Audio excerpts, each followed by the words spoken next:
So hello aspirants, ಈ video part ಒನ್ನದ್ದು continuation ಆಗಿರ್ತೈತಿ. So part one video already upload ಆಗೈತಿ. ಯಾರೆಲ್ಲ ಇನ್ನೂ ನೋಡಿಲ್ಲ ಅದನ್ನು ನೋಡ್ಕೊಂಡು ಬರ್ಬೋದು. ಸೊ ಈ ವಿಡಿಯೋ ಏನೈತಿ, VAO ಎಕ್ಸಾಮ್ಗೆ ಏನು ಕಂಪಲ್ಸರಿ ಕನ್ನಡ ಎಕ್ಸಾಮ್ ಐತಿ. ಸೊ ಅದಕ್ಕೆ ಈ ವಿಡಿಯೋ ಭಾಳ ಹೆಲ್ಪ್ಫುಲ್ ಆಕೈತಿ. ಸೊ 50th ಕ್ವಶನ್ ಮಟ್ಟ ನಾನು ಪಾರ್ಟ್ ಒನ್ ಒಳಗೆ ಮಾಡಿದ್ದೆ. ಸೊ ಈ ವಿಡಿಯೋ ಒಳಗೆ 51st ಕ್ವಶನಿಂದ ಸಾಲ್ವ್ ಮಾಡತ್ತೀನಿ. ಓಕೆ, 51st ಕ್ವಶನ್ ಇದು ಸಾಮಾನ್ಯ ಅವ್ಯಯಕ್ಕೆ ಉದಾಹರಣೆ. ಸೊ ಯಾವುದಪ್ಪ ಅಂದ್ರೆ ಆನ್ಸರ್ ಚೆನ್ನಾಗಿ ಇಸ್ ದ ರೈಟ್ ಆನ್ಸರ್.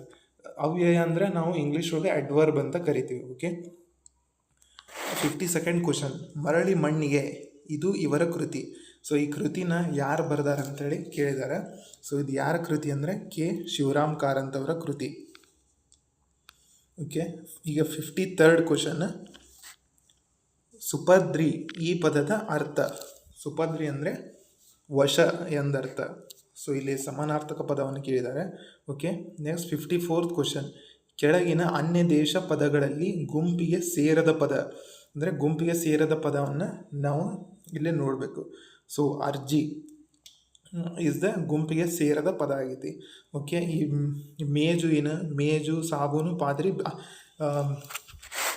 ಅನ್ಯ ದೇಶ ಪದಗಳಾಗಿರ್ತವೆ. ಓಕೆ, 55th ಕ್ವಶನ್, ದೇವರಿಂದ ಪದವನ್ನು ಬಿಡಿಸಿ ಬರೆಯುವ ಸರಿಯಾದ ರೂಪ. ಸರಿಯಾದ ರೂಪ ಯಾವುದಂದ್ರೆ ದೇವರು ಪ್ಲಸ್ ಇಂದ ಅಂಥೇಳಿ ನಾವು ಬಿಡಿಸ್ತೀವಿ. Okay, second option is right answer. 56th question, ಕರ್ನಾಟಕದಲ್ಲಿ ದೊರೆತಿರುವ ಅಶೋಕನ ಶಾಸನಗಳು ಯಾವ ಲಿಪಿಯಲ್ಲಿದೆ ಅಂಥೇಳಿ ಪ್ರಶ್ನೆ ಕೇಳ್ಯಾರ. ಸೊ ಇದರ ಆನ್ಸರ್ ಬಂದು ಬ್ರಾಹ್ಮಿ ಲಿಪಿ ಮತ್ತು ಖರೋಷ್ಠಿ ಲಿಪಿ. ಸೊ ನಾನು ಒಂದು ಕ್ವಶನ್ ಕೇಳ್ತೀನಿ. ಸೊ ಕರ್ನಾಟಕದಲ್ಲಿ ದೊರೆತಿರುವ ಮೊದಲ ಶಾಸನ ಯಾವುದಂತೇಳಿ ನೀವು ಕಮೆಂಟ್ ಬಾಕ್ಸ್ ಒಳಗೆ ಕಮೆಂಟನ್ನು ಮಾಡಿರಿ. ಓಕೆ, 57th ಕ್ವಶನ್, ಸಂಧಿ ಎಂದರೆ ಅಂದರೆ ಇದರೊಳಗೆ ಡೆಫಿನೇಷನ್ ಕೇಳ್ಯಾರ.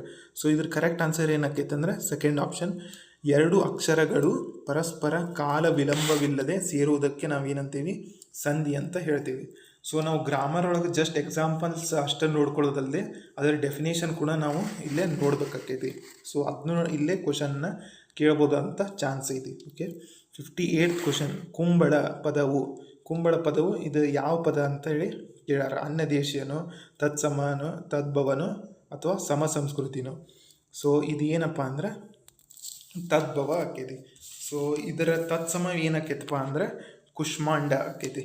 ಓಕೆ, 59th ಕ್ವಶನ್ ಒಳಗೆ ಏನು ಕೇಳ್ಯಾರ ಅಂದರೆ ವಿಜಾತಿಯ ಸಂಯುಕ್ತಾಕ್ಷರನ್ನು ಗುರುತಿಸಿ. ವಿಜಾತಿ ಸಂಯುಕ್ತಾಕ್ಷರ ಅಂದರೆ ಒಂದು ವ್ಯಂಜನ ಇರ್ತೈತಿ, ಆ ವ್ಯಂಜನಕ್ಕೆ ಬೇರೆ ವ್ಯಂಜನದ ಒಂದು ಅಕ್ಷರ ಸೇರ್ಪಡೆಗೊಂಡಿರ್ತೈತಿ. ಸೊ ಇದ್ರಾಗ ನೋಡ್ಬೋದು ವಸ್ತ್ರ ಇಸ್ ದ ರೈಟ್ ಆನ್ಸರ್. ಕ ತ ಮತ್ತು ರ ಒತ್ತು ಐತಿ. ಓಕೆ, ಸಜಾತಿ ಸಂಯುಕ್ತಾಕ್ಷರ ಅಂದರೆ ಸೊ ಅದೇ ವ್ಯಂಜನಕ್ಕೆ ಅದೇ ವ್ಯಂಜನನೇ ಒತ್ತಕ್ಷರ ಆಗಿ ಬಂದಿರ್ತೈತಿ. ಓಕೆ, ಕಂಠ ಮತ್ತು ತುಟಿಗಳ ಸಹಾಯದಿಂದ ಉಚ್ಚರಿಸಲ್ಪಡುವ ಅಕ್ಷರಗಳು ಯಾವುದಂತ ಕೇಳ್ಯಾರ. ಸೊ ಕಂಠ ಮತ್ತು ತುಟಿ ಅಂದರೆ ನಾವು ಕನ್ನಡ ಒಳಗೆ ಏನಂತೀವಿ, ಔಷ್ಟ್ಯ. ಸೊ ಮತ್ತು ಕಂಠ ಮತ್ತು ಔಷ್ಟ್ಯ ಅಂದರೆ option 2 is the right answer. Okay, next question, 61st question, 3 ಮಾತ್ರೆಯ ಕಾಲದಲ್ಲಿ ಉಚ್ಚರಿಸುವ ಅಕ್ಷರಕ್ಕೆ ಏನಂತ ಕರಿತೀವಿ ಅಂತ ಕೇಳಿದ್ದಾರೆ. ಓಕೆ, 3 ಮಾತ್ರೆಯ ಕಾಲದಲ್ಲಿ ಉಚ್ಚರಿಸುವ ಅಕ್ಷರಗಳಿಗೆ ನಾವು ಪ್ಲೂತಸ್ವರ ಅಂತೀವಿ. ಓಕೆ, ಸೊ 1 ಮಾತ್ರೆ ಕಾಲಕ್ಕೆ ಋಸ್ವಸ್ವರ ಅಂತೀವಿ, 2 ಮಾತ್ರೆ ಕಾಲಕ್ಕೆ ದೀರ್ಘಸ್ವರ ಅಂತೀವಿ, 3 ಮಾತ್ರೆ ಕಾಲಕ್ಕೆ ನಾವು ಪ್ಲೂತಸ್ವರ ಅಂತೀವಿ. Okay, next question, 62nd question, ಯಾವ ಸಾಹಿತ್ಯ ಪ್ರಕಾರವನ್ನು ಪ್ರಥಮ ಸಾಹಿತ್ಯ ಎಂದು ಗುರುತಿಸಲಾಗಿದೆ. ಸೊ ಪ್ರಥಮ ಸಾಹಿತ್ಯ ಅಂಥೇಳಿ ನಾವು ಜನಪದ ಸಾಹಿತ್ಯಕ್ಕೆ ಕರಿತೀವಿ. Okay, Mysuru oriental 63rd question, ಮೈಸೂರಿನಲ್ಲಿ ಓರಿಯೆಂಟ್ ಲೈಬ್ರರಿ ಸ್ಥಾಪನೆಯಾದ ವರ್ಷ. ಸೊ ಸ್ಥಾಪನೆಯಾದ ವರ್ಷ ಯಾವುದಪ್ಪ ಅಂದರೆ 1887. ಸೊ ಯಾವ ರಾಜ ಇದ್ರಪ್ಪ ಅವಾಗ 1887 ಅಂದರೆ ಚಾಮರಾಜೇಂದ್ರ ಒಡೆಯರ್ 10 ಅಂತ ಇದ್ದರು. ಸೊ ನೆಕ್ಸ್ಟ್ ಪ್ರಶ್ನೆಗಳಲ್ಲಿ ಹಿಂಗೂ ಕೇಳ್ಬೋದು, ಆವಾಗ ದಿವಾನ್ರು ಯಾರಾಗಿದ್ದರು ಮೈಸೂರದ್ದು ಅಂತ ಕೇಳ್ಬೋದು. ಸೊ ಅವಾಗಿನ ದಿವಾನ್ರು ಯಾರಾಗಿದ್ರು ಅಂದರೆ ರಂಗಚಾರ್ಲು ಆಗಿದ್ದರು. ಓಕೆ, 64th ಕ್ವಶನ್, ನಾಮ ಪ್ರಕೃತಿ ಹಾಗೂ ಅನುಕರಣ ಶಬ್ದಗಳ ಮೇಲೆ ಇಸು ಪ್ರತ್ಯಯ ಸೇರಿದಾಗ ಯಾವ ಧಾತು ಉಂಟಾಗುತ್ತದೆ ಅಂತೇಳಿ ಪ್ರಶ್ನೆ ಐತಿ. ಸೊ ಯಾವ ಧಾತು ಉಂಟಾಕೈತೆ ಅಂದರೆ ಪ್ರತ್ಯಯಂತ ಧಾತು ಉಂಟಾಕೈತಿ. ಓಕೆ, 65th ಕ್ವಶನ್, ಕರ್ಮಪದವನ್ನು ಅಪೇಕ್ಷಿಸುವ ಧಾತುಗಳಿಗೆ ಏನೆಂದು ಕರೆಯಲಾಗುತ್ತದೆ? ಕರ್ಮಪದವನ್ನು ಅಪೇಕ್ಷಿಸುವ ಅಂದರೆ ಸಕರ್ಮಕ ಆಕೈತಿ. ಅಪೇಕ್ಷಿಸಲಾರದ ಅಂತ ಬಂದರೆ ಅಕರ್ಮಕ ಧಾತು ಆಕೈತಿ. ಸೊ ಇದರ right option first option is correct. So 66th question, ನಾವು ಪ್ರತಿಜ್ಞೆಗೆ ತಪ್ಪದೆ ನಡೆಯುವು. ಈ ವಾಕ್ಯದಲ್ಲಿ ಧಾತುವನ್ನು ಗುರುತಿಸಿ. ಸೊ ಈ ವಾಕ್ಯದೊಳಗೆ ಯಾವುದು ಧಾತು ಅಂದರೆ ನಡೆ ಏನೈತಿ, ಇದು ಧಾತು ಅಂದರೆ ಏನಪ್ಪ ಅಂದರೆ ಕ್ರಿಯಾಪದದ ಮೂಲ ರೂಪ ಧಾತು ಅಂತ ಕರಿತೀವಿ ನಾವು. ಓಕೆ, 67th ಕ್ವಶನ್, ಪ್ರಕೃತಿಗಳಿಗೆ ಪ್ರತ್ಯಯಗಳು ಸೇರಿದಾಗ ಆಗುವ ರೂಪ ಯಾವುದು? 67th ಕ್ವಶನಿಗೆ ಆನ್ಸರ್ ಪದ is the right answer. So 68th question, ಈ ತರಗತಿಯಲ್ಲಿ 20 ಮಂದಿ ಹುಡುಗರಿದ್ದಾರೆ. ಇದರಲ್ಲಿ ಶಾಮಣ್ಣನು ಒಂದನೆಯವನು. ಗೆರೆ ಎಳೆದಿರುವ ಪದ ವ್ಯಾಕರಣ ವಿಶೇಷತೆಯನ್ನು ಗುರುತಿಸಿ.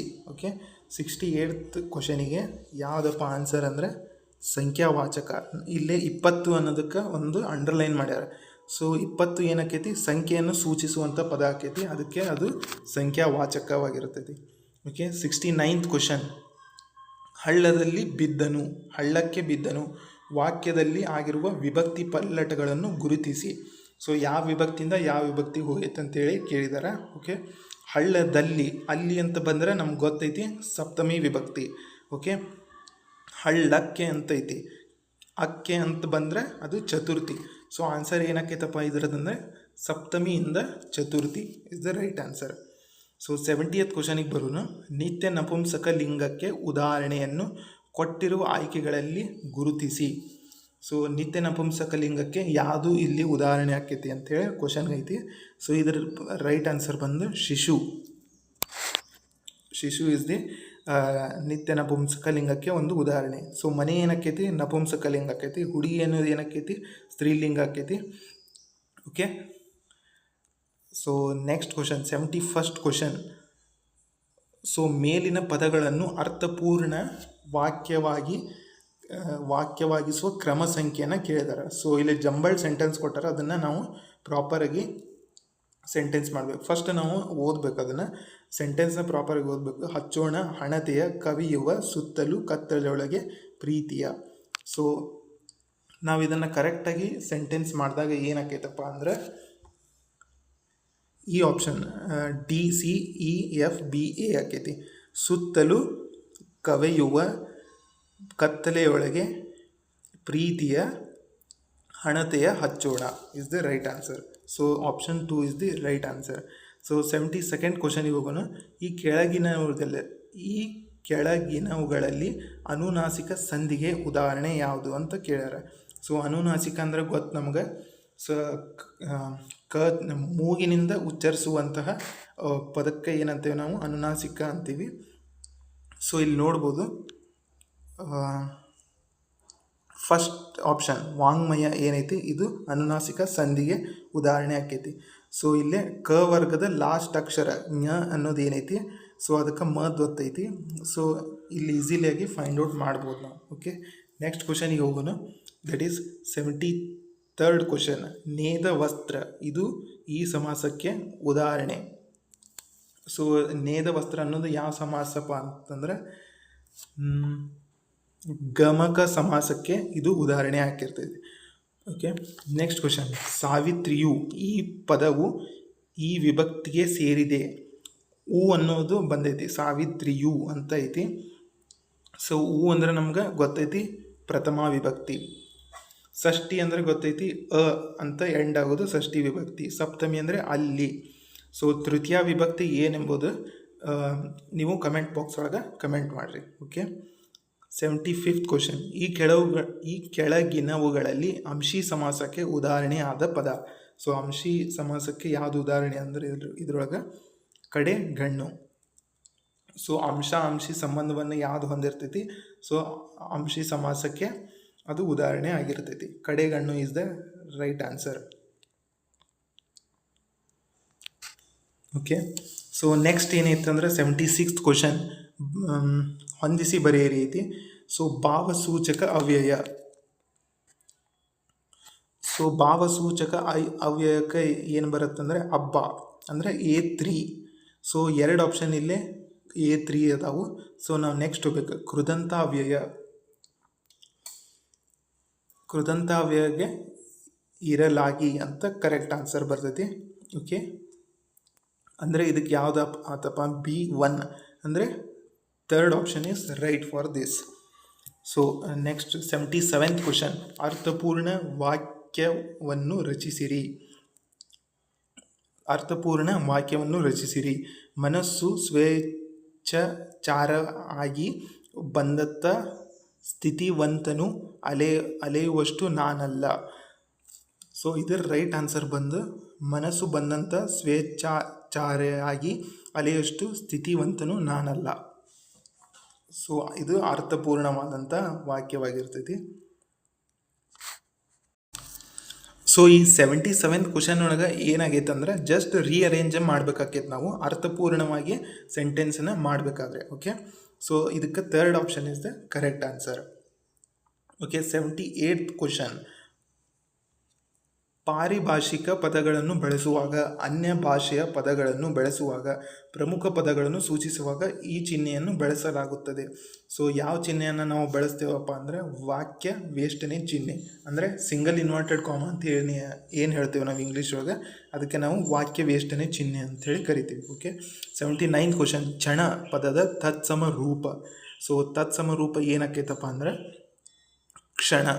ಸೊ ನೋಡ್ಬೋದು ತತ್ಸಮ ತದ್ಬೋದ ಮೇಲೆ ಕ್ವಶನ್ಸ್ ಭಾಳ ಉದ್ಭವ ಆಗ್ಯಾವ ಈ ಕ್ವಶನ್ ಪೇಪರ್ ಒಳಗೆ.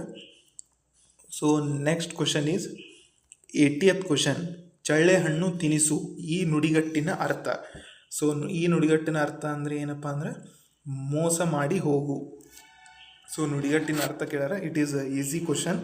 ಓಕೆ, 81st ಕ್ವಶನ್, ಮನ್ಯಾಗಿನ ಈ ಪದದ ಗ್ರಾಂಥಿಕ ರೂಪ. ಸೊ ಇದರ ಗ್ರಾಂಥಿಕ ರೂಪ ಏನಾಕೈತೆ ಅಂದರೆ ಮನೆಯಲ್ಲಿನ. ಓಕೆ, 82nd ಕ್ವಶನ್, ಅಡಿಗೆರೆ ಎಳೆದ ಪದದ ಸರಿಯಾದ ರೂಪವನ್ನು ಗುರುತಿಸಿರಿ. ಅವರು ದಿನನಿತ್ಯ ಸಂಧ್ಯಾ ವಂದನೆಗಳನ್ನು ಮಾಡುತ್ತಿದ್ದರು.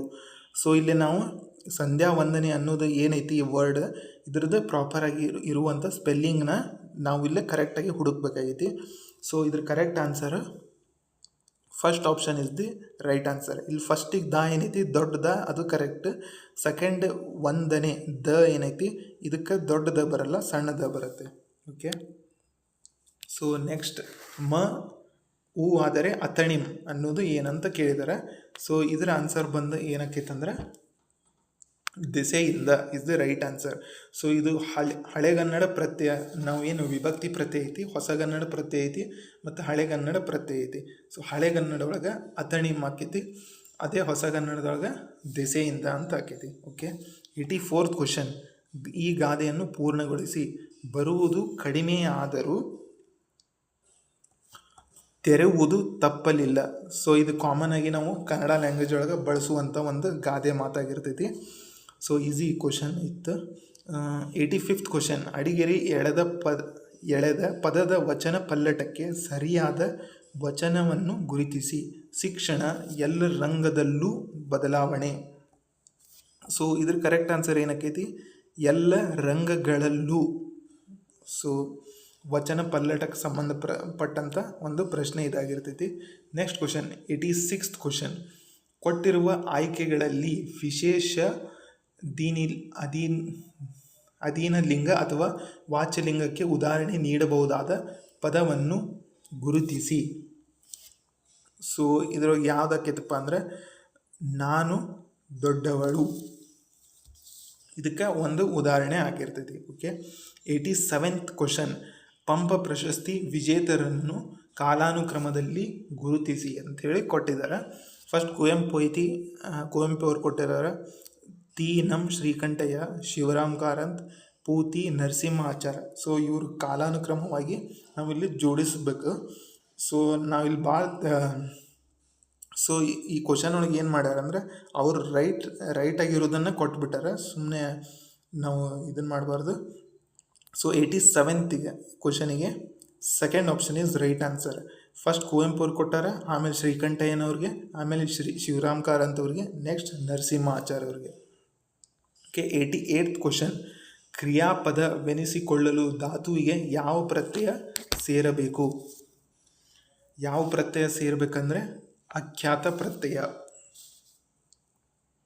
ಓಕೆ, 89th ಕ್ವಶನ್, ರವಿ ಕಾಣದ್ದನ್ನು ಕವಿ ಕಂಡ. ಈ ವಾಕ್ಯದಲ್ಲಿರುವ ಕೃದಂತ ನಾಮ.